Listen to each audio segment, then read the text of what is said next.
बोलिए प्रेम से श्री सद्गुरु महाराज की जय। श्री सद्गुरु महाराज की जय। श्री सद्गुरु महाराज की जय।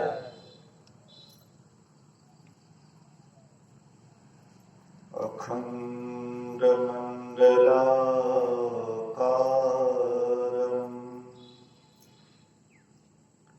व्याप्तं येन चराचरं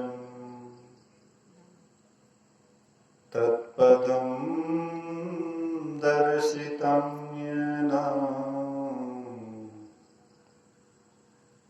तस्मै श्री गुरुवे नमः। धन्य धन्य सतगुरु सुखदाओ, महिमा कही न जाए। जो कछु कहो तुम्हारी कृपा, मोते कछु न बसाए।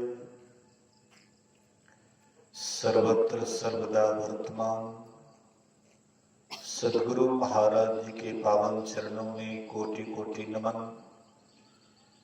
उपस्थित गुरुजन, धर्म प्रेमी सत्संगी बंधुओं, पूजनीय माताओं तथा भक्तिमती बहनों, एक दिवसीय संतमत सत्संग के अवसर पर द्वितीय बैठक में हम आप उपस्थित हैं।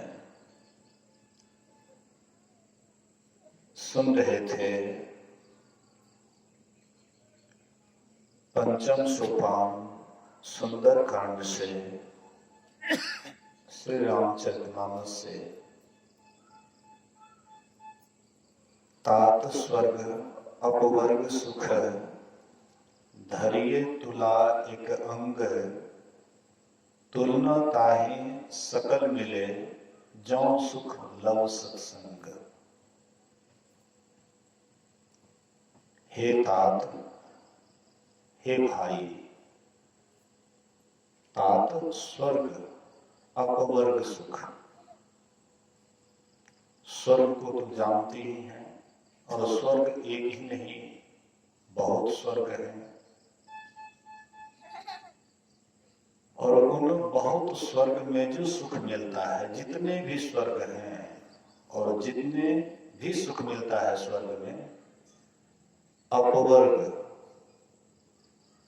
अपवर्ग का मतलब होता है मुक्ति, मोक्ष। तात स्वर्ग अपवर्ग सुख, धरिये तुला एक अंग। कहते हैं एक तराजू के पल्ले पर स्वर्ग के सुख को भी और अपवर्ग के सुख को भी धर दीजिए, और दूसरे पल्ले पर सत्संग के सुख को धर दीजिए। तो कहते हैं कि ये स्वर्ग का सुख, अपवर्ग का सुख मिलकर के भी सत्संग के सुख के बराबर नहीं होता है। अर्थात सत्संग वाला पलरा भारी ही रहता है, उसको हल्का पड़ जाता है। अब हम लोग थोड़ा विचार करें कि सत्संग हम आप क्यों करते हैं, और सत्संग का मतलब क्या होता है। तो सत्संग को आप दो भागों में बांट सकते हैं, सत जोड़ संग। सत्य का जो संग करता है उसी का नाम सत्संग है।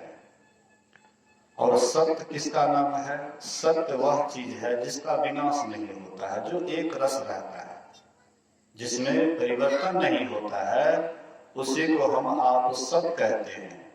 और उनका जो संग होता है वही सत्संग होता है।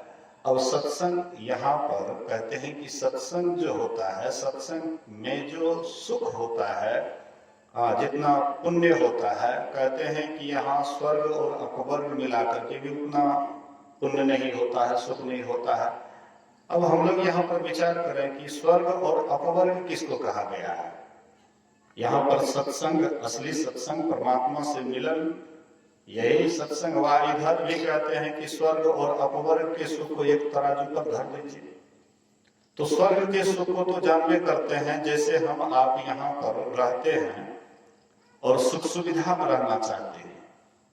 मन इंद्रियों के द्वारा जो हमें सुख मिलता है उसको हम लोग सुख कहते हैं, और मन इंद्रियों के द्वारा जो सुख का उल्टा मिलता है उसको हम आप दुख कहते हैं।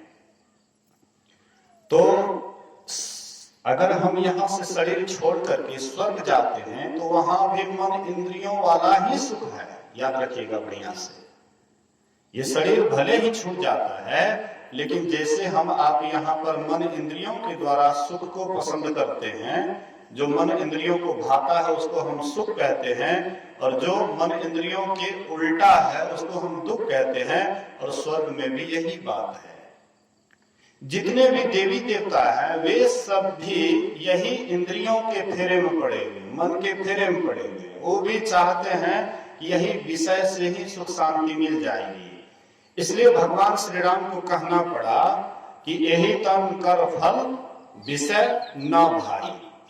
कहते हे भाई, ये उत्तम शरीर पा करके अगर तुम विषय की आशा करते हो, विषय की आस लगाते हो, तो अंत में स्वर्ग भी अगर तुमको मिलेगा तो वहां पर भी अंत में दुख ही मिलेगा। तो इससे स्पष्ट होता है कि विषय सुख जैसे यहां मिलता है, विषय सुख वहां भी मिलता है। लेकिन एक बात है, यहां पर जो हमें विषय सुख मिलता है तो यहां पर सीमित है, सीमा है, और इसके लिए मेहनत करना पड़ता है, कोई न कोई परिश्रम करना पड़ता है। लेकिन जब हम स्वर्ग जाते हैं तो वहां पर कोई मेहनत नहीं करना पड़ता है। जिनके पास में जितना पुण्य का पूंजी है उतना दिन तक वह स्वर्ग में आराम से रहता है, सुख से रहता है। बिना मेहनत के ही उनको सारी सुख सुविधा मिलती है। और इंद्रियों में जितना हम लोगों के पास में इंद्रियों को, विषयों को भोगने की शक्ति है, उससे कई गुना अधिक स्वर्ग जाने के बाद देवी देवताओं के अंदर में सुख भोग करने की शक्ति होती है। लेकिन वहां पर भी अनंत वर्षों तक, हजारों हजार वर्षों तक वहां पर भी विषय सुख भोगता है, लेकिन अंत में वह विषय सुख से तृप्ति नहीं मिलती है। महाभारत में एक प्रसंग आया है। एक ब्राह्मण थे, एक ऋषि थे, मुद्गल ऋषि। मुद्गल ऋषि शिलोच्छवृत्ति से अपना जीवन यापन करते थे। शिलोच्छवृत्ति मतलब होता है कि किसान जब खेत से अपना फसल ले आते हैं और वहां पर जो कुछ दाने बच जाते हैं, गिर जाता है, उसको वह ब्राह्मण एक एक करके चुनते थे और चुन चुन करके दाना लाते थे घर में। ब्राह्मणी उसको कूट छांट करके, मतलब 15वां दिन उनके यहाँ भोजन बनता था। 15 दिन में एक दिन ही उनके यहाँ भोजन बनता था, और इसी तरह से उसका ये चल रहा था दिनचर्या। तो एक बार जब ये भोजन बनाए ब्राह्मण के लिए तो दुर्वासा ऋषि आ गए और कहते हैं कि हमको बहुत जोर से भूख लगी है, भोजन कराओ। तो ब्राह्मण अपना हिस्सा भोजन दे दिए, बोले कि पेट नहीं भरा और कराओ।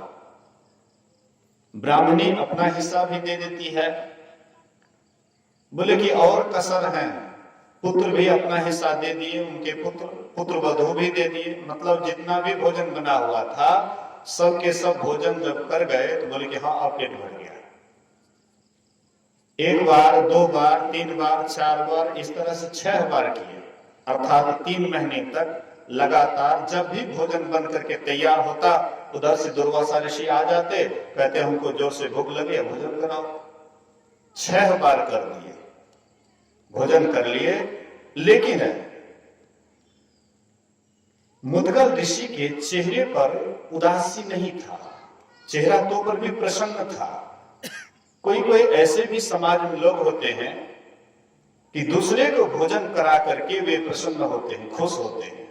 कुछ ऐसे भी हैं जो कि मतलब भोजन बना हुआ है तो पहले अपना ही सोचते हैं कि अपना कर ले, उसके बाद कोई आया है तब उनसे पूछेंगे हाँ कहाँ से आए हैं, क्या नाम है, भोजन किए हैं कि नहीं किए हैं। महर्षि साहिब स्वामी जी महाराज कहा करते थे, आबू बैठो पीबो पानी, इतना कहे महबर कौन हानि। आबू बैठो पीबो पानी, इतना कहे महबर कौन हानि। कोई भी आए अतिथि तो मतलब तुरंत उसको पानी दिए, हाँ पैर धोइए, चलिए थोड़ा सा, जो ही है रूखा सूखा जो ही है, चलिए थोड़ा सा। इतना कहने में कोई हानि तो नहीं है। अगर इतना कर देते हैं तो उसको कितना दिन तक याद रहता है कि फलाने आदमी के यहाँ गया हो, फलाने बाबू बड़े अच्छे विचार के हैं। इसीलिए तो कहने का आशा है 3 महीने तक उनके मुंह में एक अन्न का कण भी नहीं गया, लेकिन चेहरा तो पर भी प्रसन्न। दुर्वासा ऋषि कहते हैं कि यही अन्न के लिए लोग कौन कौन सा कुकर्म करते हैं संसार में जिसका पता नहीं है। अभी जो हम आप देख रहे हैं, इतने जो लोग झूठ बोलते हैं या कोई भी कुकर्म करते हैं, इसके पीछे अगर कहा जाए तो यही पेट की व्यवस्था के लिए ही लोग इतना कुछ करते हैं। घर मकान कुछ भी करते हैं तो पेट की व्यवस्था के लिए ही करते हैं। इतना बैंक बैलेंस करते हैं तो खाने पीने की ही व्यवस्था के लिए ये सब करते हैं। लेकिन तुम ये 3-3 महीना तक भूखे प्यासे हो, लेकिन तो पर भी तुम्हारा चेहरा बहुत खुश है, प्रसन्न है। मैं तुम्हारी इस सेवा से बहुत खुश हूं, प्रसन्न हूं, वरदान मांगो। कहते महाराज जो आपकी जो इच्छा हो वही आप दे दीजिए। बोले कि मैं तुम्हें स्वर्ग भेजता हूं। देवदूत को आवाहन किए, देवदूत आ गए और देवदूत कहते हैं कि महाराज क्या बात है। बोले कि मुद्गल ऋषि को परिवार सहित स्वर्ग ले जाओ। मुद्गल ऋषि मन में सोचते हैं कि स्वर्ग जाएंगे, लेकिन वहां पर क्या है नहीं है, कैसे है नहीं है, वहां पर सुख है कि दुख है कि क्या है। थोड़ा कहीं भी जाने से पहले वहां के संबंध में बढ़िया से विचार कर लेना चाहिए। तो देवदूत से कहते हैं कि अच्छा बताओ, स्वर्ग में केवल लाभ ही लाभ है कि हानि भी है। बोले महाराज लाभ भी है और हानि भी है। तो अच्छा बोलो कि वहां लाभ क्या क्या है। बोले महाराज वहां पर लाभ के संबंध में तो मत पूछिए, सुख के संबंध में मत पूछिए। बहुत सुख सुविधा भरा पड़ा है। आपको विमान मिलेंगे घूमने के लिए, और वह बिना पेट्रोल डीजल का चलेगा, मन की गति से चलेंगे। आप जो फूल पहनेंगे वह कभी कुंभलाएगा नहीं। जो भोजन की आप इच्छा करेंगे ताजा भोजन आपके सामने में आएगा। बहुत सारी बातें उनको बतलाए, लाभ वाली बात। उसके बाद कहते हैं कि हानि भी कुछ है। बोले कि हाँ महाराज हानि भी है। क्या हानि है। बोले कि जैसे यहाँ पर एक दूसरे से लोग जलते हैं, स्वर्ग में भी वहां पर भी एक दूसरे से जलते हैं। कोई ऊंचे कुर्सी पर है और जो निचले कुर्सी में है तो निचला वाला ऊपर वाला से जलते हैं, ऊपर वाला नीचा वाला से जलते हैं। जैसे यहाँ पर लोगों के अंदर में विकार सताता है, काम क्रोध आदि विकार सताता है, वैसे स्वर्ग में भी ये सब विकार सताता है। सोचे कि जहां सुख दुख लगा ही रहेगा, हानि लाभ लगा ही रहेगा, वहां जाने से क्या फायदा। कहते महाराज हमें ऐसी जगह नहीं चाहिए कि जहां पर सुख दुख लगा ही रहेगा, हानि लाभ लगा ही रहेगा, तो वहां हमको नहीं चाहिए। तो कहां चाहिए। बोले कि ऐसी जगह हमको भेजिए जहां जाने के बाद सपने हो नहीं दुख द्वैत दर्शन, बात कोटि को कहे। स्वप्न में भी दुख का मुख नहीं देखना पड़े, केवल लाभ ही लाभ हो और हानि कभी भी नहीं हो। ऐसी जगह हम जाना चाहते हैं। बोले कि इसके लिए तो मोक्ष ही एक साधना है। एक मोक्ष ही ऐसा जगह है कि वहां जाने के बाद सुख ही सुख होता है, दुख का मुख कभी नहीं देखना पड़ता है। लाभ ही लाभ होता है, हानि कभी भी नहीं होती है। इसलिए उसके लिए मोक्ष ही ऐसा स्थान है। तो मेरे ये कहने का मतलब हुआ कि स्वर्ग में भी सुख दुख हानि लाभ ये सब लगा ही रहता है। आज हम देखते हैं संसार में लोग बहुत बहुत नियम करते हैं, व्रत करते हैं, त्योहार करते हैं, यज्ञ करते हैं, याजन करते हैं, बहुत कुछ करते हैं। और उनसे पूछा जाए कि ये सब आप क्यों करते हैं, तो वे कहेंगे कि स्वर्ग पाने के लिए, स्वर्ग की इच्छा से ये सब कर रहे हैं कि पुण्य होगा, पुण्य के प्रताप से स्वर्ग जाएंगे। लेकिन स्वर्ग भी अंत में दुख ही देने वाला है। यहाँ पर गोस्वामी जी कहते हैं तात स्वर्ग अपवर्ग सुख। यहाँ पर अपवर्ग किसको कहा गया है, मोक्ष किसको कहा गया है, मुक्ति किसको कहा गया है? तो यही बात हनुमान जी से भगवान श्री राम मुक्ति को उपनिषद में सुनाए हैं। बोले कि हे हनुमान, 4 तरह की मुक्ति होती है। 4 तरह की मुक्ति होती है, सालोक्य, सामीप्य, सायुज्य, सारूप्य। ये 4 प्रकार की मुक्ति है। लेकिन ये 4 प्रकार की मुक्ति शरीर छूटने के बाद मिलती है। ये जो 4 प्रकार की मुक्ति है शरीर छूटने के बाद मिलती है, लेकिन ये असली मुक्ति नहीं है। हे हनुमान, अगर तुम असली मुक्ति पाना चाहते हो तो सभी शास्त्र की कथाओं को मथना छोड़ दो और अति यत्नवान होकर के अपने अंदर की ज्योति का खोज करो। तो यहाँ पर ये जो मोक्ष के सुख को कहा गया है, तो इसी को आप समझिए कि ये 4 प्रकार की जो मुक्ति का वर्णन किया गया है शरीर छूटने के बाद, उसको किया गया है। और इधर जो कहते हैं कि सत्संग लव, हाँ कैसे है दोहा, जो सुख लव सत्संग तात स्वर्ग अपवर्ग सुख धारिये तुला एक अंग अतुल्य ताहि सकल मिले जो सुख लव सत्संग। तो यहां पर लव सत्संग क्या है? हमारे शिक्षक महोदय जी सुबह में इनके संबंध में बोले थे कि सत्संग 3 तरह का होता है। 3 तरह का सत्संग होता है। एक सत्संग 1 नंबर का प्रथम दर्जे का सत्संग होता है। प्रथम दर्जे का सत्संग जीव और पीव का मिलन। यह जीव और पीव का जो मिलन होता है, ये 1 नंबर का प्रथम दर्जे का सत्संग है। द्वितीय दर्जे का सत्संग है कि संत सदगुरु, पहुंचे हुए संत सदगुरु के साथ में रह करके सत्संग लाभ होता है। ये द्वितीय दर्जे का सत्संग है। गुरु महाराज जी कहते थे, बोलिए प्रेम से श्री सदगुरु महाराज की जय। आप लोगों से एक निवेदन है कि थोड़ा सा जब तक प्रवचन हो तब तक उठ बैठ नहीं कीजिए। कोई आकर के बैठ जाए तो ठीक है, लेकिन बैठे हुए आदमी नहीं उठिएगा तो अच्छा रहेगा। कारण है तब उदासी कटने लग जाता है। थोड़ा सा हाँ सहनशीलता ला करके और शांति से धीर होकर के बैठे रहें। बोलिए श्री सदगुरु महाराज की जय। तो गुरु महाराज कहते थे कि पूर्ण संत सदगुरु का संग आधा परमात्मा का संग, आधा परमात्मा का दर्शन। पूर्ण संत सदगुरु का दर्शन आधा परमात्मा का दर्शन। तो बच गया आधा, आधा बच गया ध्यान भजन करके उसको भी प्राप्त कर लो। परमात्मा का दूसरा रूप संत सदगुरु होते हैं। आज तक कोई कहने वाला नहीं हुआ है कि हमने इसी आंख से परमात्मा को देखा है। आप कहिएगा कि इसी आंख से भक्त प्रहलाद दर्शन किए थे भगवान का, तो भक्त प्रहलाद दर्शन किए तो उसका पूरा कल्याण हो गया।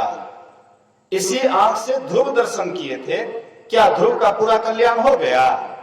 और जब ध्रुव का पूरा कल्याण हो गया तो तब क्यों यहां से गए, फिर राज्य भोगे, राज्य के बाद फिर वनवास गए, और फिर वहां से आए। उत्तम और यक्ष में लड़ाई हुई, उनके भाई थे, छोटे भाई थे उत्तम। उत्तम और यक्ष में लड़ाई हुई, उत्तम मारा गया। ध्रुव को गुस्सा आया, इसके लिए वे यक्ष पर चढ़ाई कर दिए। और उस समय में उनके पिताजी आए और उनको समझाए, बेटा ये क्या कर रहे हो, ये यक्ष से तुम जो लड़ने के लिए आए हो, उसको मारने के लिए आए हो, ये ठीक नहीं है, ये अच्छा नहीं है। अब हम विचार करें कि भगवान का दर्शन भी हो जाए, अब तो पर भी लड़ाई झगड़ा जीवन में लगले रह जाए, तो ये कैसा दर्शन है? तो आपको कहना पड़ेगा कि ये असली दर्शन नहीं था। मनु और शत्रुपा को भी दर्शन हुआ, मनु और शत्रुपा को दर्शन हुआ, भगवान उनको दर्शन दिए और बोले कि वरदान मांगो, क्या चाहिए तुमको? तो वरदान में क्या मांगते हैं कि आप ही के तरह हमको पुत्र हो, आप ही के जैसे आप सुंदर हैं, हाँ, जैसे आप अच्छे हैं, आपका रूप सलोना है, सुंदर है, इसी तरह का हाँ बेटा के रूप में आप अगर मतलब आप मेरे बेटा यहाँ आते, बेटा रूप में आते तो बड़ा अच्छा होता। तो भगवान कहते हैं कि हम अपने जैसे बेटा कहाँ जाएंगे खोजने के लिए, तो मैं ही तुम्हारे यहाँ बेटा बन करके आऊंगा। तो इतना तपस्या किए, कितना कठिन तपस्या किए, रामचरितमानस को पढ़ लीजिएगा, बहुत कठिन से कठिन तपस्या किए। अंत में भगवान दर्शन दिए, और दर्शन देने के बाद भगवान कहते वरदान मांगो, तो मांगते क्या है? आप ही की तरह बेटा। तो जैसे भगवान से मांगे तो भगवान तो उसको दे दिए वरदान, और भगवान सही में जाकर के बेटा भी बन गए। इतना सुंदर रूप लेकर के आए कि हर हमेशा महाराज दशरथ उसी के पीछे लगे रहते थे। लेकिन अंत में लाभ कितना हुआ? लाभ कितना हुआ? रामचरितमानस पढ़ करके देख लीजिए। जब भगवान राम सीता जी के खोज में वन में जा रहे थे, जटायु गिद्ध से भेंट हो जाती है। जटायु गिद्ध वहां पर अधमरे पड़े हुए थे, पंख कटा हुआ था, राम राम जप रहे थे। तो राम भगवान गए और कहते हैं कि किसने आपको इस तरह से दुख दिया है? तो वे कहते हैं दुष्ट रावण सीता जी का अपहरण करके जा रहे थे, तो मैंने छुड़ाने का कोशिश किया, इसलिए वह दुष्ट चंद्रहार खड्ग से मेरे पंख को काट दिया है। कहते आहा, आप परहित के लिए अपना जीवन को न्यौछावर कर दिए, इसलिए मैं आपको क्या दूं? आप कहिए तो मैं आपको पुनः स्वस्थ कर देता हूं, पहले जैसे मैं आपको कर देता हूं। बोले कि नहीं नहीं, मुझे पहले जैसे नहीं होना है। ये अधम शरीर, ये नालायक शरीर रख करके, अधम शरीर रख करके क्या करूंगा? हाँ, आप ही के सामने में अगर यह मेरा अधम शरीर छूट जाए तो बड़ा अच्छा होगा। भगवान कहते हैं कि आप तो पूर्ण काम है, मैं आपको क्या दूं? हाँ, लेकिन मैं आपको वहां भेज रहा हूं जहां पर मेरे पिताजी गए। लेकिन अगर मैं सही में राम हूं तो पूरे दशानन पूरे परिवार सहित सबको मार करके वहीं भेजूंगा जहां पर मेरे पिताजी गए, और वही सब वृतांत कहेंगे। आप नहीं कहिएगा, सीता हरण वाली बात आप नहीं कहिएगा। सीता हरण तात जनी कहो पिता सन जाए, जो मैं राम तो कुल सहित कहो दशानन आए। अगर मैं सही में राम हूं तो दशानन कुल सहित जाएंगे, वही सब वृतांत कहेंगे। अब देखिए यहां पर विचार कीजिए कि कितना तपस्या किए, अंत में भगवान को बेटा बनाए, और मिला फल क्या? स्वर्गों स्वल्प अंत दुखदायी। अंत में क्या मिला? स्वर्ग मिला। जबकि राम भगवान स्वयं कहते हैं कि स्वर्ग अंत में दुख देने वाला है, तो कौन बड़ी बात की है? भगवान का दर्शन भी, लेकिन मन में इच्छा बनी रही, चाहना बनी रही। जबकि जो असली दर्शन कर लेते हैं उनके अंदर में कोई विकार नहीं होता है। षट विकार जित अनघ अकामा, अमल अंकिचन सुचि सुखधामा। गोस्वामी जी कहते हैं कि जो असली दर्शन कर लेते हैं वे संत हो जाते हैं। भिद्यते हृदय ग्रंथिश छिद्यन्ते सर्व संशया, छियन्ते चास कर्माणि तस्मिन् दृष्टि परावरे। जो परे से परे अर्थात परमात्मा का दर्शन कर लेते हैं, उनका गिरह गांठ टूट जाता है, गिरह गांठ खुल जाता है। वे जड़ और चेतन को परख लेते हैं कि जड़ क्या है, चेतन क्या है। असली दर्शन पर, लेकिन नकली दर्शन पर उनके अंदर में मोह ममता बना ही रहता है। ये सब नकली दर्शन है। पांचों भाई पांडव को बराबर भगवान कृष्ण दर्शन देते थे। जब जब संकट आते थे, जब जब विपत्ति आते थे, जब जब हृदय से पुकारते थे, तब तक भगवान आकर के मदद करते थे। एक बार की बात है, दुर्योधन, दुष्ट दुर्योधन बराबर चाहते थे कि पांडवों का किसी तरह से नाश हो जाए, खत्म हो जाए। ऐसा वो काफी कोशिश करते थे। तो एक बार दुर्वासा ऋषि उनके यहां गए तो कौरवों ने काफी उनकी सेवा की और प्रसन्न करके बोले कि देखिए बगल में पांडव हैं, आप थोड़ा अगर जा रहे हैं तो थोड़ा उनको भी दर्शन दे दीजिए, उनको भी कुछ आशीर्वाद दे दीजिए। तो बोले कि अच्छा तुम कहते हो तो मैं जाता हूं। तो उस समय में गए, लेकिन गए उस समय में, भेजे उस समय में जिस समय में द्रौपदी स्वयं भोजन कर चुकी थी। जब तक द्रौपदी भोजन नहीं करती थी, इंद्र का दिया हुआ हंडी था, तब तक वह भोजन घटता नहीं था। चाहे जितना ही लोग कर ले भोजन घटता नहीं था। लेकिन जब द्रौपदी भोजन कर लेती थी तब फिर खत्म हो जाता था। लेकिन उस समय में गए, महाराज धर्मराज युधिष्ठिर से कहते हैं 60,000 शिष्यों के साथ गए और कहते हैं कि मैं स्नान करके आ रहा हूं और हम लोगों को अभी भोजन चाहिए। उधर चले गए स्नान करने के लिए, दौड़ते हुए गए। द्रौपदी से कहते हैं कि अरे भोजन बचा हुआ है कि खत्म हो गया? बोले कि नाथ हम तो भोजन कर लिए, अब भोजन करने के बाद अब तो कुछ भी बचा हुआ नहीं है।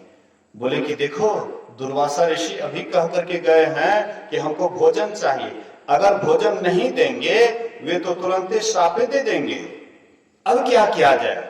द्रौपदी आर्त पुकार लगाती है, भगवान को याद करती है, पुकारती है, और जैसे पुकारती है तो भगवान उधर से आ जाते हैं और कहते हैं कि देखो बहुत जोर से भूख लगी है, पहले भोजन कराओ।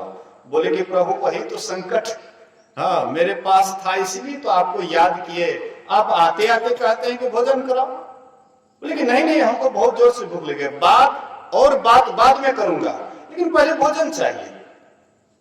बोले कि देखिए ऐसी ऐसी बात है, संकट वाली बात है, इसीलिए बोले कि नहीं नहीं पहले देखो कुछ ना कुछ हाँ भोजन लगा होगा।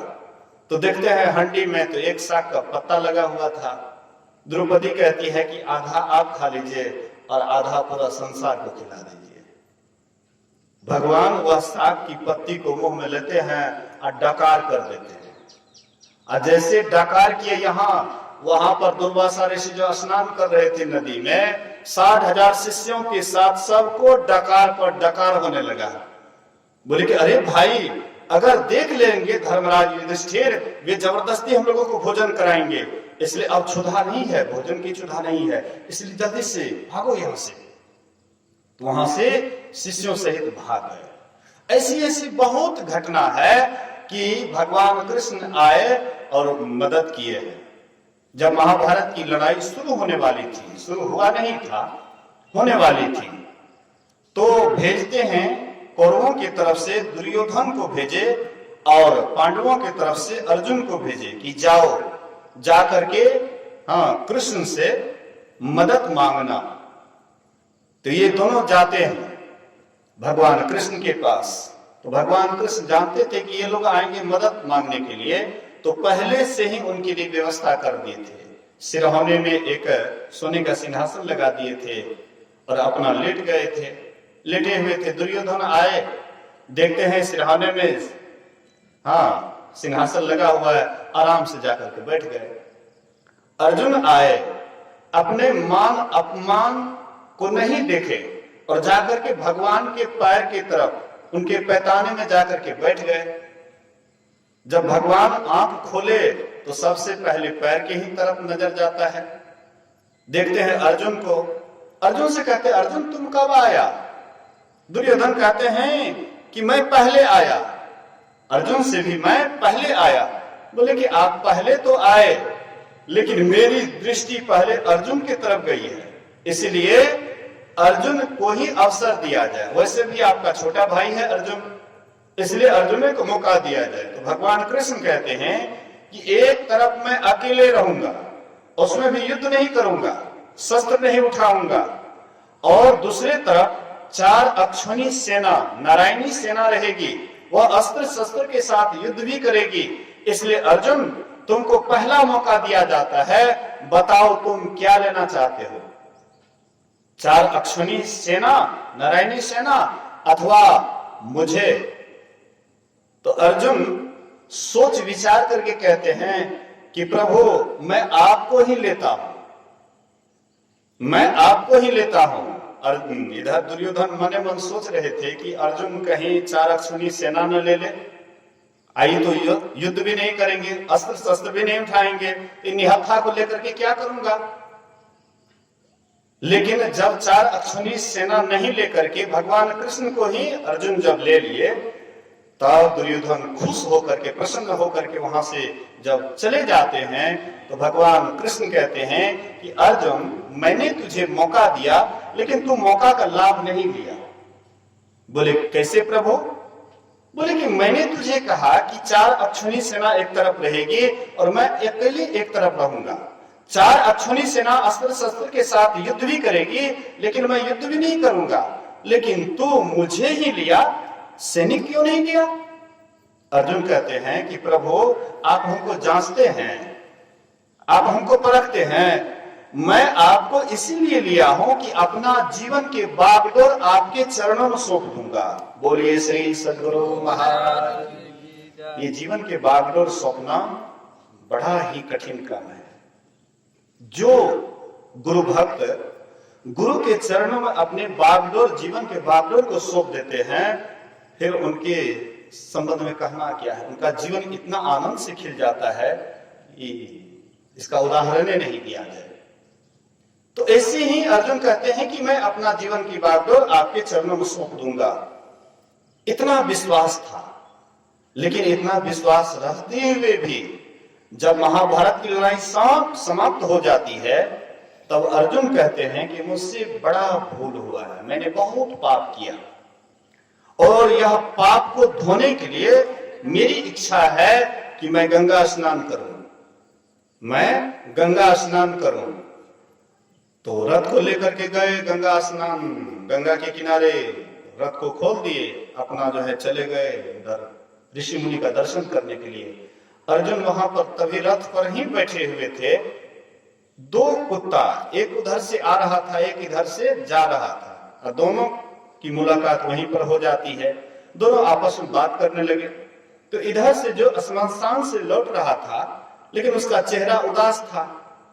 ये कुत्ता कहते हैं कि भाई तुम्हारा चेहरा उदास लगता है कि कोई कुछ मिला नहीं खाने के लिए, श्मशान में कोई मुर्दा वगैरह नहीं मिला।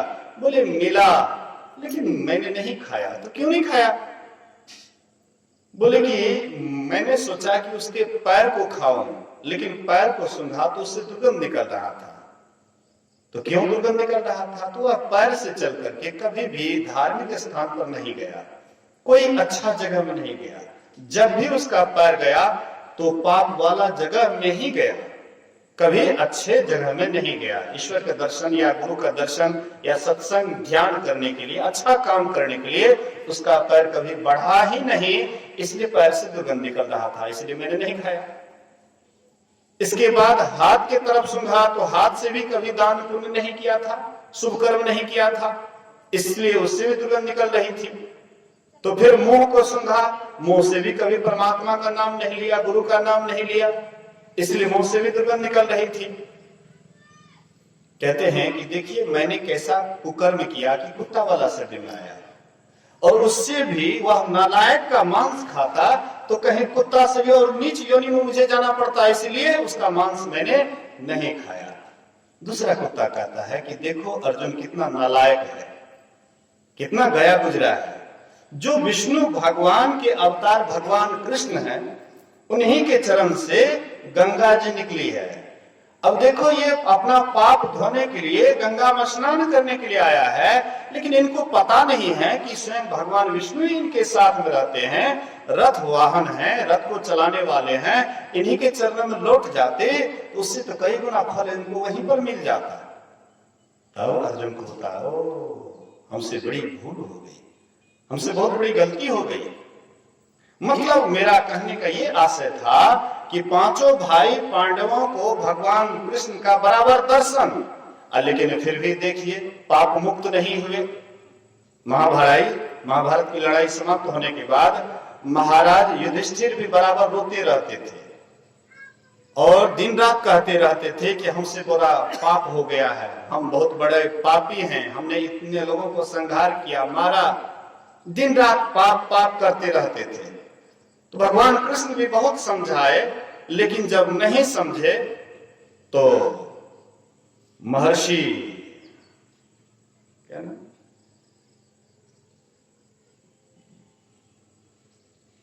व्यास देव जी महाराज, वे भी आए, समझाए, लेकिन धीरे धीरे उनके बात भी उनके दिमाग में नहीं जब अंट रहा था तो बोले कि काहे दिन रात पाप पाप करते हो, अरे कुछ यज्ञ करो, कोई शुभ कर्म करो। हाँ, यज्ञ करो, मतलब कोई भी कर्म करेगा, शुभ कर्म करेगा तो उसका माथा थोड़ा चेंज हो जाएगा, उसमें लग जाएगा, तो फिर दिन रात ये इस तरह से पापी पापी नहीं बोलेगा अपने को। तो बोले कि महाराज कौन सा यज्ञ करेंगे, यज्ञ करेंगे उसमें तो बहुत खर्चा लगता है, अब मेरे पास वहां पर उतना पैसा कहाँ है, सब पैसा खत्म हो गया महाभारत के युद्ध में। तो बोले कि मैं तुम्हें बतलाता हूं।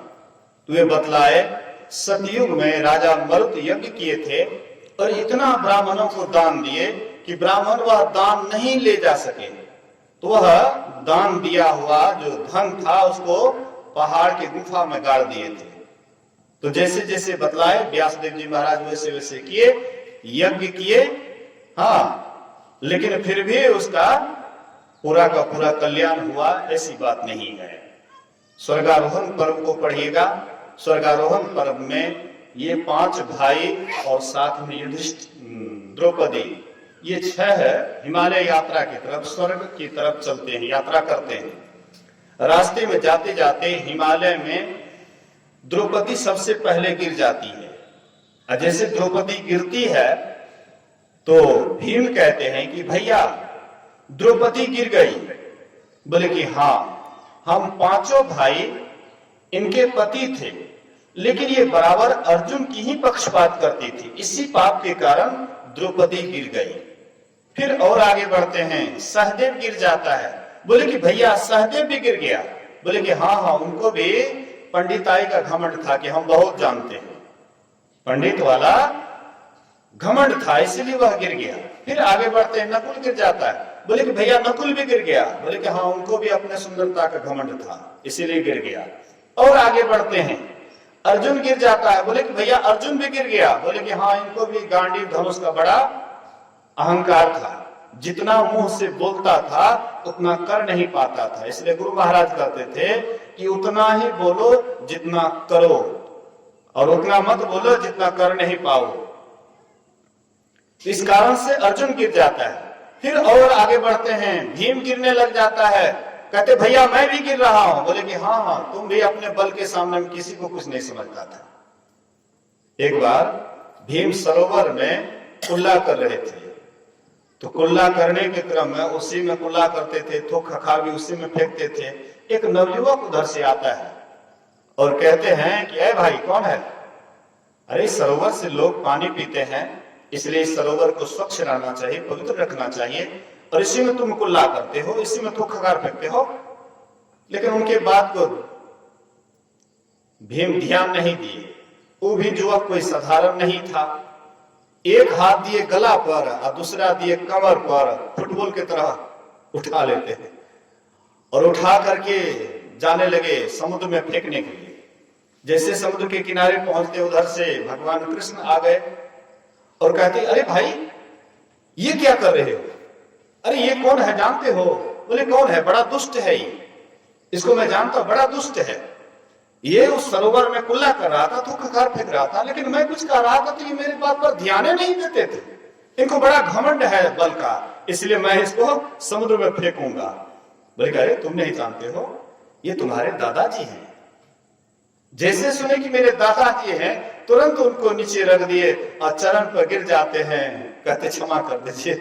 तो भीम को थोड़ा ये हुआ कि चलो, हम सोचते थे कि हम बहुत बड़े बदशाली हैं, लेकिन मेरा पोता तो मुझसे भी कई गुना बदशाली निकला, हमको फुटबॉल की तरह उठा लिया। तो मतलब तुम अपने बल के सामने में किसी को कुछ नहीं समझता था, इसी पाप के कारण तुम भी गिर गया। युधिष्ठिर जी महाराज सदैव उनके लिए विमान आए कि महाराज इस विमान पर बैठिए, लेकिन उनके साथ में एक कुत्ता भी था। कुत्ता भी उनके पीछे पीछे आ रहा था। तो बोले कि देखिए हम तो बैठेंगे विमान पर, लेकिन ये कुत्ता को भी बैठाना पड़ेगा। बोले कि नहीं नहीं, कुत्ता थोड़े पुण्यात्मा है, धर्मात्मा है। अरे तुम न पुण्यात्मा हो, धर्मात्मा हो, इसलिए तुम्हारे लिए ये रथ आया है, कुत्ता के लिए नहीं, इसलिए तुम बैठ जाओ। बोले कि नहीं, ये बड़े वफादार हैं, जब से मैं चला हूं तब से ये साथ ही साथ आ रहा है, कभी भी पीछा नहीं छोड़ा है, इसलिए हम इसके बिना नहीं जा सकते। अपना रथ लौटा करके जाइए, हमको नहीं जाना है स्वर्ग। वही कुत्ते रूप में, कुत्ता के ही रूप में धर्मराज प्रकट हो गए। बोले कि वाह, सही में तुम धर्मात्मा हो। तो सदैव वे स्वर्ग गए, लेकिन स्वर्ग भी गए तो कैसे गए? नरक वाला रास्ते से। 2 मुहूर्त तक उसको नरक में रहना पड़ा। नरक में क्यों रहना पड़ा? तो झूठ बोलने के कारण। एक छोटा सा झूठ बोले थे, जिसके कारण उसे नरक का यात्रा करना पड़ा, नरक में रहना पड़ा। बहुत बार आप लोग सुने होंगे कि गुरु द्रोणाचार्य इतने बड़े महारथी, ऐसे योद्धा कि किसी के भी हराने से ये हारने का नाम ही नहीं लेता था। और जब तक ये नहीं हार जाएंगे तब तक युद्ध नहीं होगा, पांडवों का जीत नहीं होगा। तो भगवान कृष्ण युक्ति लगाते हैं। भीम के द्वारा एक अश्वत्थामा नाम का हाथी था, उसको मरवा दिए। अब भीम के द्वारा हल्ला करवा दिए, अश्वत्थामा मारा गया। तो गुरु द्रोणाचार्य कहते हैं कि जब तक युधिष्ठिर नहीं बोलेंगे तब तक हमको विश्वास नहीं होगा, क्योंकि युधिष्ठिर सदा सत्य बोलते थे, कभी झूठ नहीं बोलते थे। बचपन से लेकर के उनको खूब बढ़िया से जानते थे कि ये कभी झूठ बोल ही नहीं सकते थे।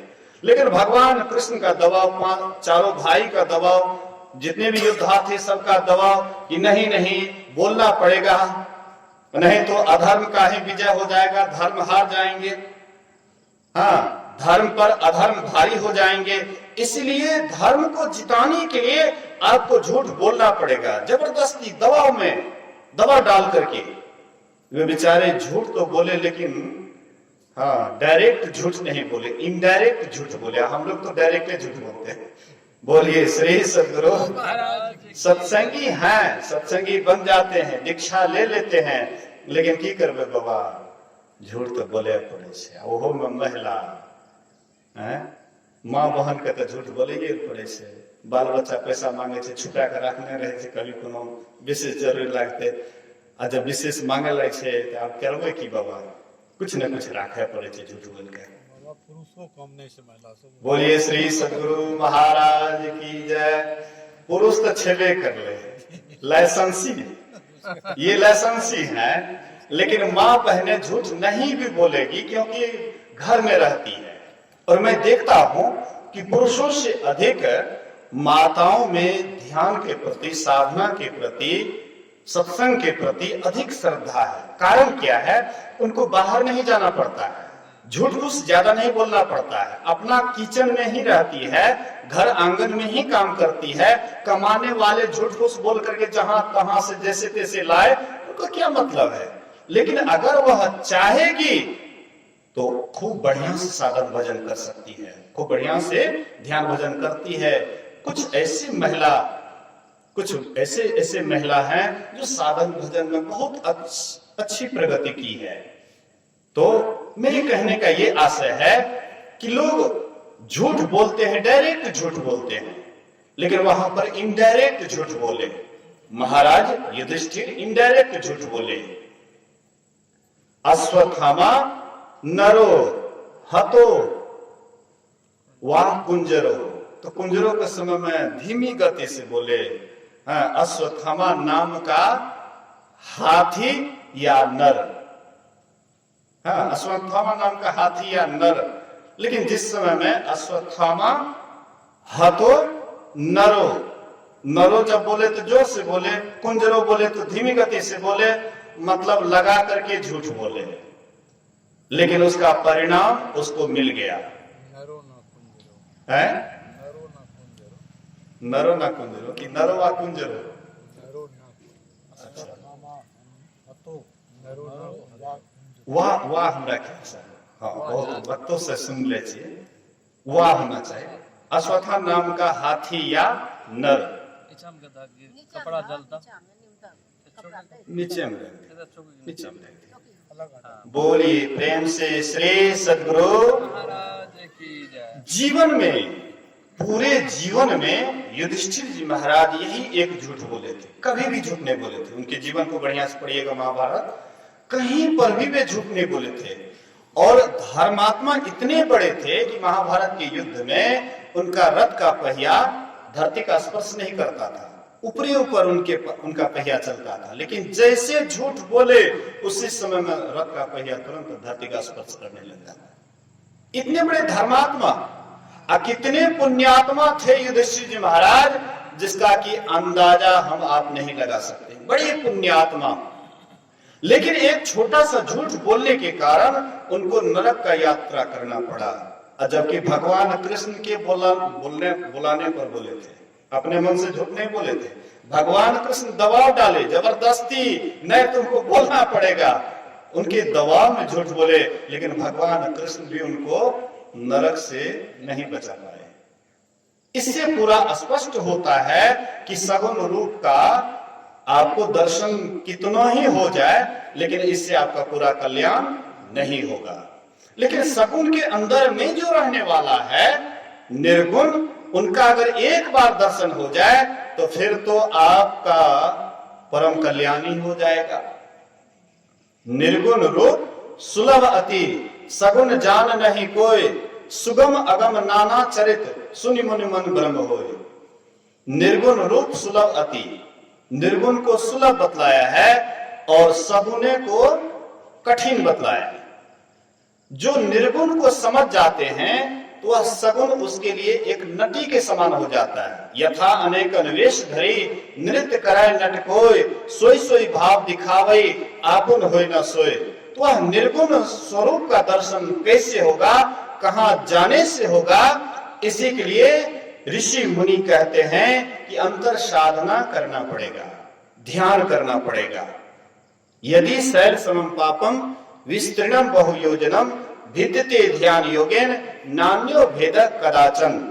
कई योजन तक पहाड़ के समान यदि पाप राशि हो तो वह भी ध्यान योग से नष्ट हो जाता है।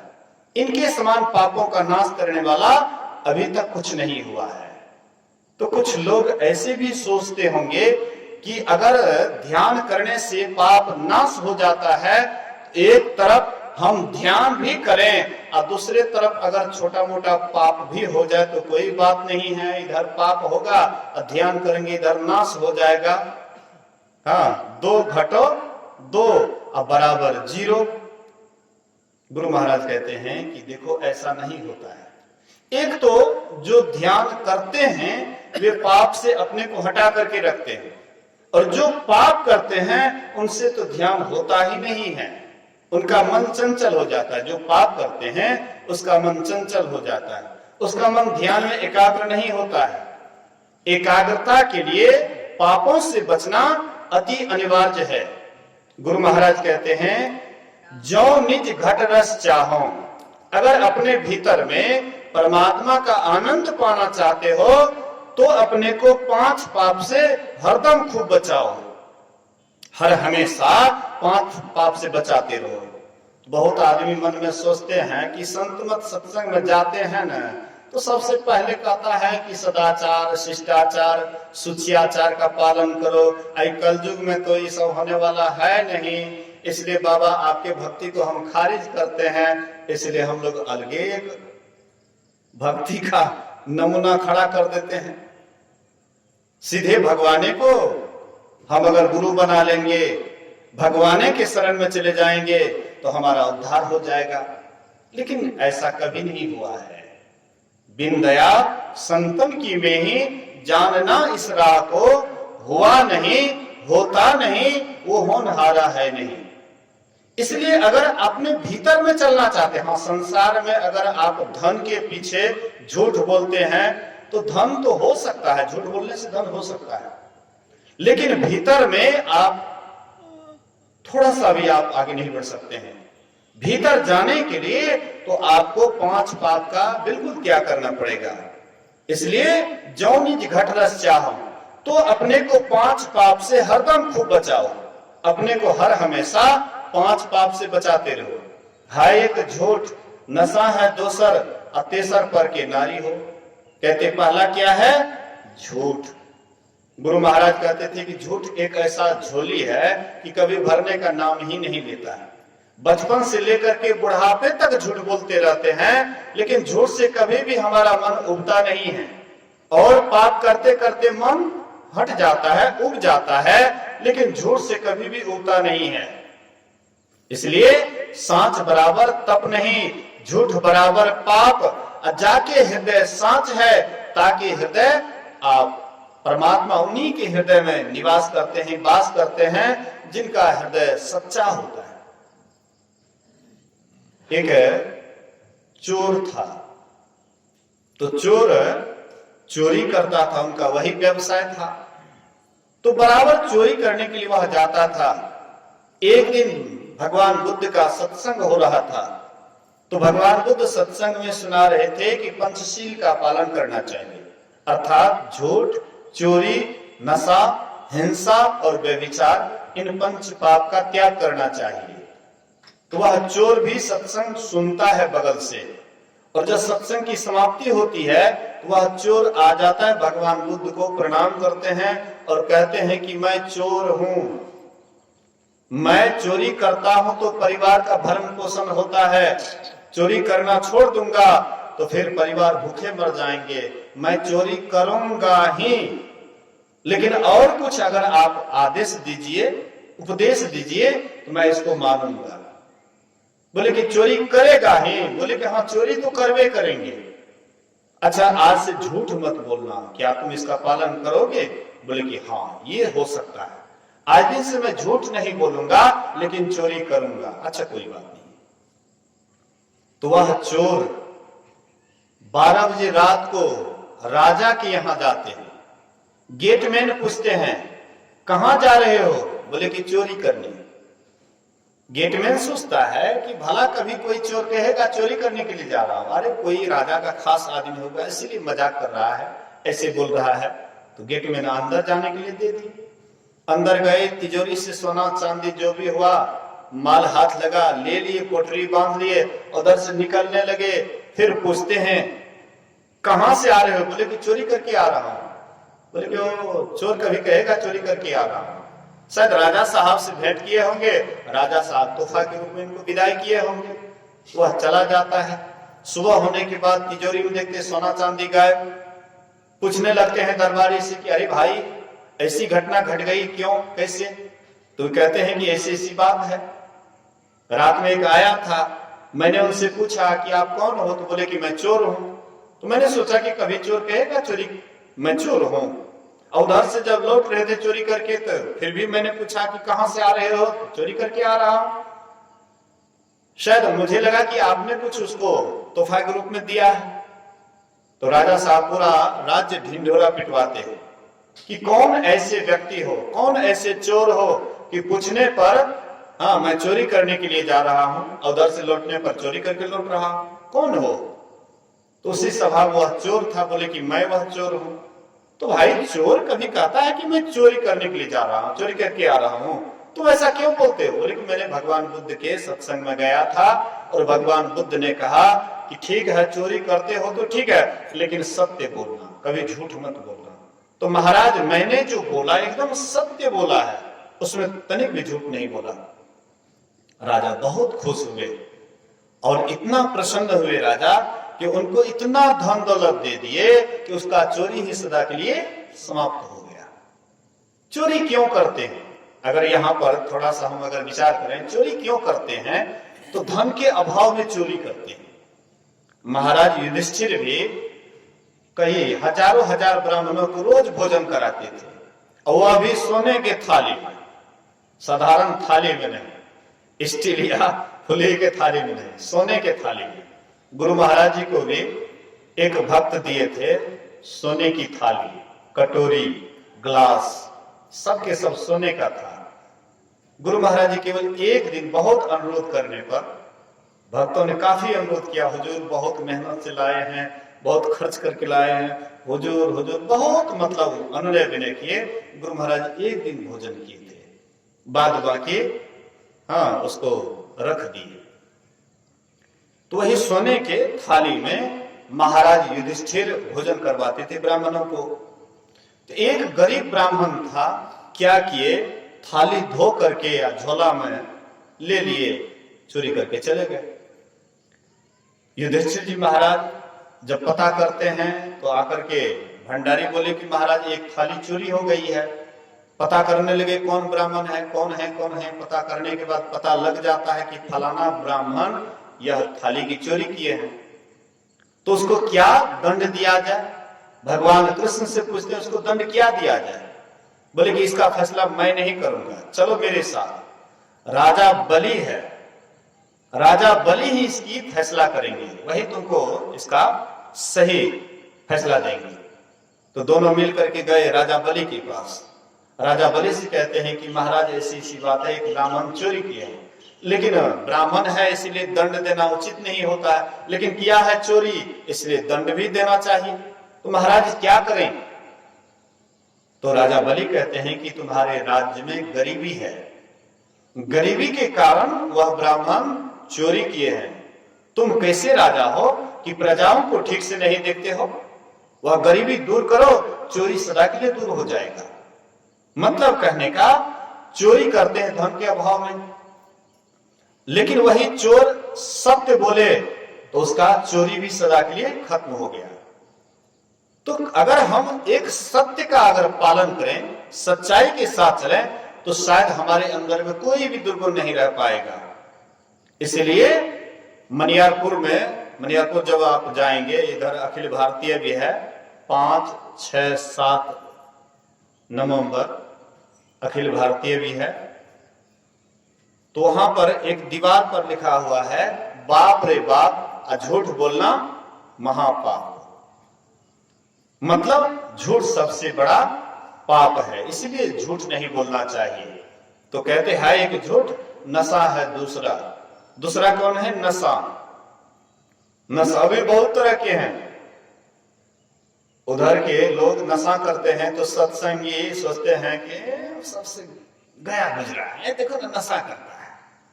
लेकिन सत्संगी के अंदर में भी कोई न कोई नशा आ जाती है। कौन नशा है? तो मत तो बहुत भांति का, ताही न जाने कोई, तन मद, मन मद, जाति मद, विद्या मद सब लोए, राज मद उन्मद, इतने मद को रद्द करे तब पावे अनहद। अर्थात ये सब भी नशा है कि हम मतलब अच्छे पढ़े लिखे हैं, या हमारा रूप बहुत सुंदर है, या हम उच्च जाति के हैं, या हमारे परिवार ऐसे हैं। मतलब ये सब भी जितना भी मद है, ये सब भी नशा ही है। इसलिए सभी नशाओं का परित्याग करना चाहिए। ये सब भी जो बाहरी नशा है उसको भी त्यागना चाहिए। भांग, तंबाकू, छूतरा, अफीम और शराब, अकह कबीर इनको तजे तब पावे दीदार। कहते हैं हम भांग, तंबाकू, छूतरा, ये सबसे भी हम लोगों को हटना चाहिए। खैनी भी नहीं खाना चाहिए। कितने आदमी कहते हैं कि खैनी कोनो बड़का नशा है, ये सब तो छोटा मोटा नशा है। गुरु महाराज कहते थे जब छोटा मोटा नशा है तो खैनी लगा करके जो जहरीला सांप है उसके मुंह में डाल दो, तुरंत वे छटपटा करके मर जाएंगे। तो कैसे कहते हो साधारण नशा है? मतलब तंबाकू भी नशा है, इससे कैंसर होता है, इसलिए खैनी नहीं खाना चाहिए। जो खैनी खाने वाले हैं वे खैनी की तारीफ करते हैं, बड़ाई करते हैं। जो नहीं खाते हैं उसको ललचाते हैं, बड़ाई करते हैं। जो खैनी खाने वाले हैं उनके पास अगर आप बुद्धिजीवी हैं तब तो उनसे आप बच करके रहिएगा, लेकिन जो इस रहस्य को नहीं जानते हैं, बुद्धिजीवी नहीं है, तो उसको ऐसे ऐसे बात बोलेंगे कि मन में होगा कि शायद खैनी खाना चाहिए। खैनी खाने वाले के पास बैठिए, खैनी खाने वाले कहते कि अरे भाई 80 गुस्सा 90 ताल, तब देखियो खैनी के हाल। हाँ, तब देखिए कितना कमाल खैनी लगता है। तो बढ़ा चढ़ा करके बोलते हैं, कहते हैं कि भाई खैनी कौन नहीं खाता है? तो खैनी वह नहीं खाता है जो गधा होता है। तो हम आप भी कोई गधा है क्या? है खैनी नहीं खाते हैं? गधा नहीं खैनी खाता है। गधा को भेज दो, खैनी वाला जहां पर खैनी का खेती किए हैं, गधा को भेज दीजिए, खैनी नहीं खाएगा गधा। तो हम आप क्या गधा हैं? मतलब ऐसी ऐसी बात बोलेंगे कि मन में होगा कि नहीं खैनी खाना चाहिए। अरे पुरुष होकर के, मर्द होकर के एक नशा नहीं लिए है, एक खैनी तक नहीं खाए, तो तुम भी कोई मर्द हो, है पुरुष हो, इससे अच्छा है कि तुम जनानी हो जाता। ऐसी ऐसी बात आपको बोलेंगे, मन में होगा कि नहीं खैनी खाना चाहिए। लेकिन थोड़ा सा अगर बढ़िया से इसको समझा जाए कि जब गधा होकर के खैनी नहीं खाता है और हम आप खैनी खाते हैं, तो इससे मतलब होता है कि गधा से भी हम गए गुजरे हैं। एक बार एक शेर बीमार पड़ गया और बीमार पड़ने के बाद अपने से वह शिकार नहीं कर पाता था। तो मंत्री से बोले कि मंत्री, अरे किसी तरह से जाओ जंगल, और जंगल जा करके हाँ किसी न किसी जानवर को फुसला करके लेते आओ, क्योंकि हम अपने से शिकार करने के लायक नहीं हैं, कमजोर हो गए हैं। तो मंत्री जाता है और मंत्री जा करके एक और जानवर के पास गए और कहते हैं कि ऐसी सी बात है, शेर बीमार पड़ गया है, चलो थोड़ा भेंट करने के लिए। और तो कोई तैयार नहीं होता है, लेकिन गधा तैयार हो जाता है। गधा तैयार हो गया तो गधा को लेकर के आए शेर के पास। शेर देखा बहुत दिनों के बाद शिकार मिला है, जा करके दौड़ करके उनके गर्दन को काट दिए और बोले कि थोड़ा पहरा करो, हम थोड़ा स्नान करके आते हैं, बहुत दिनों के बाद मिला है ना, इसलिए स्नान करके आते हैं। उधर गए स्नान करने के लिए, और इधर मंत्री को भी बहुत जोर से भूख लगी थी, तो वे जा करके उनके हृदय को खा गए, उनके दिमाग को खा गए। और उधर से जब शेर आता है, होला करके देखता है, अरे इसको दिमाग कहाँ है? बोले महाराज, गधा के पास अगर दिमाग होता तो आपके पास आते, गधा बेदिमागी होता इसलिए आपके पास आए। मतलब गधा के पास दिमाग नहीं होता इसलिए खैनी नहीं खाता है, लेकिन मनुष्य होकर के जो खैनी खाता है, इसका मतलब है गधा से भी वह एक नंबर का बेदिमागी है। इसलिए तंबाकू तक नशा है, कोई भी नशा लेने योग्य नहीं है, इसलिए नशा का त्याग करना चाहिए। गुरु महाराज जीवन में कभी कोई नशा नहीं लिए, जीवन में कभी कोई नशा नहीं लिए। बाबा देवी साहब लेकिन एक नशा लेते थे, हुक्का गुड़गुड़ा वे पीते थे, और लेकिन बराबर देखते थे कि गुरु महाराज कोई नशा नहीं लेते हैं। एक दिन कहते हैं, लाला तुम कोई नशा नहीं लेते हो, बहुत अच्छा करते हो, तुम कोई नशा नहीं लेते हो। लाला मुझे ये आदत हो गया है, गुड़गुड़ा पीने का, हुक्का पीने का हमको आदत हो गया है। एक दिन बाबा साहब मौज में आकर के कहते हैं कि लो, तुम जब कोई नशा नहीं लेता है, आज दिन से मैं भी इसका परित्याग कर देता हूं, आज दिन से मैं भी इसको छोड़ देता हूं। बाबा साहब ने छोड़ दिए। तो देखिए, संघ का शिष्य से भी गुरु को प्रेरणा मिलती है। तो कोई नशा नहीं लेते थे गुरु महाराज।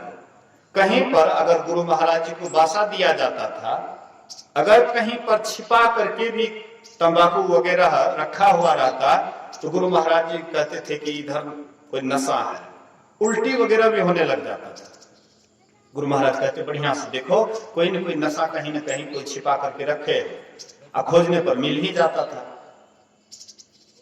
तो कहने का मतलब नशा नहीं लेना चाहिए। तो कहते हैं, है एक झूठ नशा है दूसरा, तेसर पर के नारी हो। तीसरा क्या है? कहते हैं पराई माँ बहन, उनको कभी भी कुदृष्टि से नहीं देखना चाहिए। जैसे अपनी माँ बहन है वैसे दूसरे को भी अपना माँ बहन समझना चाहिए। जैसे अपने माँ बहन को हम आप देखते हैं सुदृष्टि से, अच्छे दृष्टि से, वैसे ही दूसरे के माँ बहन को भी अच्छे दृष्टि से देखना चाहिए। मैंने देखा है, अपने में अनुभव किया कि अगर धीरे धीरे आप दृष्टि को शुद्ध करके रखिए, धीरे धीरे शुद्धता की ओर चलिए, तो दृष्टि आपकी धीरे धीरे इतना शुद्ध हो जाएगी कि देखने पर भी आपके भीतर में विकार उत्पन्न नहीं होगा। धीरे धीरे वैसा हो जाता है।